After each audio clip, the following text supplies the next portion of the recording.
నగర్ లబ్ధిదారుల్ని గుర్తించి వాళ్ళు నిజంగా లబ్ధిదారులు కాకపోతే ఇవ్వమని చెప్పి కూడా మేము అడగము, ఇవ్వండి అని చెప్పి కూడా మేము డిమాండ్ చేయము.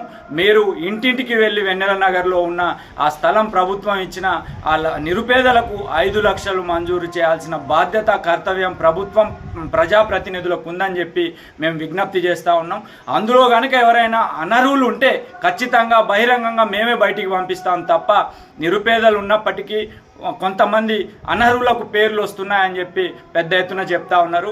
అవి గనక మా దృష్టికి వస్తే అధికారులు, సర్వే చేసిన వారు, ఆ పేర్లు ఎంపిక చేసిన వాళ్ళు అందరూ బాధ్యత వహించాల్సి వస్తుందని చెప్పి ఈ సందర్భంగా హెచ్చరిస్తూ ఉన్నాం.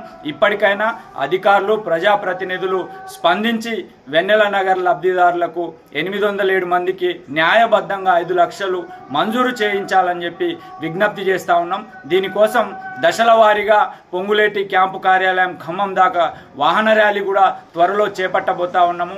అంతేకాకుండా మున్సిపల్ కార్యాలయము, అవసరమైతే కొత్తగూడెం ఎమ్మెల్యే క్యాంపు కార్యాలయము లేదా కలెక్టరేట్ కార్యాలయం ముట్టడి చేయడానికి కూడా కార్యాచరణ సిద్ధం చేస్తూ ఉన్నామని చెప్పి ఈ సందర్భంగా హెచ్చరిస్తూ ఉన్నాం.